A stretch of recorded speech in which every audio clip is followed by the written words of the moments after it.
Una salute, I want to una go directly. The big people them talk for this afternoon. E dey tell we say e dey so say person wey no go school, e best time wey e hard, e dey sweet na time wey person wey e go school, e no dey fit for make am for life. As say person wey no go school, e best time for laugh na time wey person wey e go school, e no dey make am too for life. The big people them. Hello there, good morning and thanks for joining us. A deserted captain on exile for 3 years break his silence and point directly at the Secretary General at the presidency. He speaks of a foreign coup. He speaks of drug trafficking. He speaks of at the top of the gendarmerie, and he promises to soon reveal the name of the man who ordered the assassination of Martinez Zoko. In response, silence. Neither the Ministry of Communication nor the Ministry of Defense. The only voice that has spoken up isn't the state, it is a chamber of criminal experts. Nobody had heard of last week promising legal action against the man who spoke rather than against those he accused. The MRC has always said it, a rule of law state isn't measured by the silence it imposes, but by its capacity to respond. Tonight, we break it down using the older method: observe, orient, decide, and act. The fact first, plainly, Captain Kenneth Omiade Effoudou, former head of the Intelligence Bureau at the Presidency Military Staff, discharged from the Army on March the 13th, 2024 for desertion, break 3 years of relative silence from exile in France. In an interview that quickly went viral, he directly named the Minister of States and the Secretary General at the presidency, Ferdinand Gongo, accusing him of being behind his legal troubles. His account, he had passed a report to the head of state about an individual suspected of plotting a coup who was arrested with weapon and then released under pressure. Since then, he says he became the target. He also described drug trafficking and racketeering networks involving named senior gendarmerie officer, and he announces a further communication, this time with the concrete evidence on the identity of the person who ordered the murder of journalist Martinez Ogo, a case we have been following since the start at the military tribunal. On the other side, institutional silence, except for one reaction, swift, almost rush from the National Chamber of Criminal Experts of Cameroon, the SNEX, a little known body that announced it wants to persecute Captain Effoudou for damaging the reputation of Republican institution, while also suggesting without proof that his move is really a disguised pit for political asylum. Those are the facts. Now, let's orient ourselves. Political scientist David Ebudu asks about this affair of a framework worth revisiting. This Cameroon is a hyper-centralized state built around one man. When that man shows sign of fragility, the succession question resurfaces, and with it, planned battle job crane ahead of time for the position of years. That is the context for Captain Effoudou's move, not a coincidence, not a random outburst. A former senior official of the presidential intelligence apparatus, who we every word, knowing his statement will be dissected at every level, choosing this exact moment to speak at the MRC. We have said it before. Yes, a power built on centralization around one man is a power that, at the first sign of fragility, exposes the entire country to uncertainty. It is no accident of timing that these revelations surface now. It is the direct consequences of a system that has never organized a transition, never built institutions capable of functioning independently of one man, and why the claims fight behind closed doors, the battle plays out publicly on the political media terrain, among influencers, among activists on every side. Whoever wins the communication battles improves their odds of reaching the top. That is the real stake behind the story. Should Effoudou be taken seriously? Some will reduce his whole debate to one question: where is the proof? Let's be clear. This isn't some anonymous figure.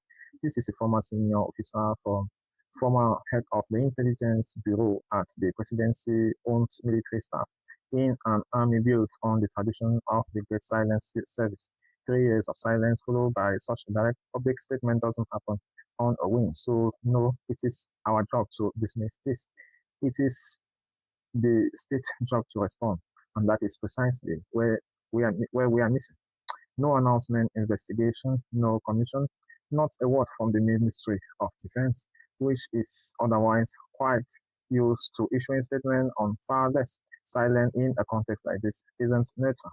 Silence is an answer, and it is an irresponsible one. The MRC has always defended the simple line truth and justice aren't negotiated according to the balance of power of the moment. If a former senior official of the state's security apparatus means a military star and the senior officer over trafficking, racketeering, and a suppressed coup attempt, then the rule of law demands a transparent investigation, not a threatening press release against the whistleblower. Now, is this next statement a smokescreen? And this is where the National Chamber of Criminal Experts statement becomes a problem. An organization almost known of nobody, silent on disappearance, silent on abuses in police stations, silent on prison overcrowding, silent on the Martinez Ogo case itself for months, but suddenly becomes very active just days after Captain Effoudou's statement announcing persecution against the man who spoke and suggesting again without proof that he is simply seeking for political asylum. One case alone was enough to wake it up, the one that directly threatens the top of the statement apparatus. Let's ask the question plainly.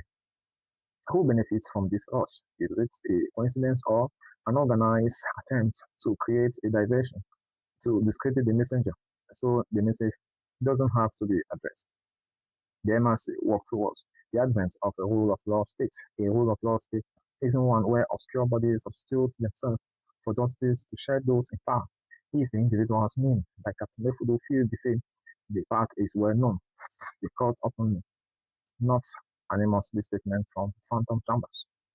What the state should do, what the people must demand. So what do we concretely demand? First, an investigation, official or not, but real into every accusation made, the suppressed coup attempt, the trafficking network within the gendarmerie, any possible link to the assassination of Martinez Ogo. Secondly, that the individual's name, starting with the Secretary General of the Presidency, respond publicly, silent in the face of accusation. This serious can no longer be an option for people holding high office in the name of every Cameroonian. Third, that the state itself, not some unknown chamber, pursue, if it deems necessary, proceedings against Captain Effoudou through a clear institutional process that will at least have the merit of consistency, and it will let this case be handled with the seriousness it deserves, rather than being buried in silence or dismissed through a convenient lawsuit. And we, the people, must keep watching, documenting, demanding. Let's not let this story die quietly like so many before it. This story is far from over. Captain Effoudou has promised further revelation, which he sees concrete evidence on. Who other Martinez Ogo murder? We are waiting for them, and we will keep holding up every silence from those in power against every accusation made against them. The MRC works towards the advent of a rule of law state, a state where serious accusation leads to investigation, not threats against those who speak.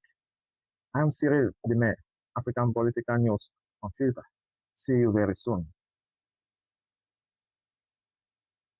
We go for this Benin man. In name na Clifford, country with the year say Clifford. They be the turn back for some cry die where they go bury person. Now for Sabga Hill where they talk say some people that with a gun surrender the motor, he be there inside, shoot for the motor, bullet, it take Clifford, so they send for by 4-6 feet, country people them. Now the number 2 Clifford, where he die inside Northwest. This weekend, as what they talk for now, country people them, time we die body for Clifford, where all man, sabi name, he aka, like who's Poppy, he enter for town. Now pop disorder, he be day. Make we show us more.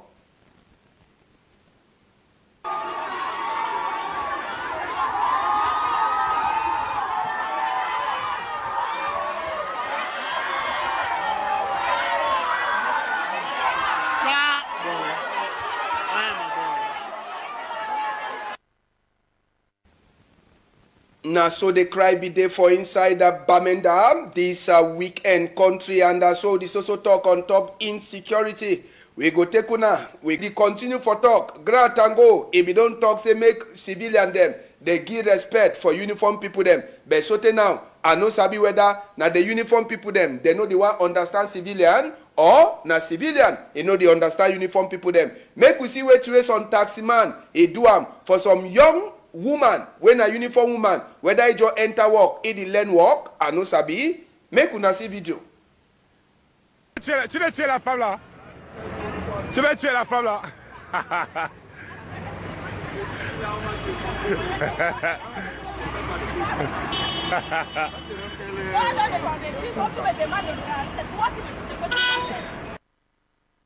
Palava for control for taxi them and book them. Na team way all man. It is also continue for talk every day and every time. Country people them just now. Make we take una. We go.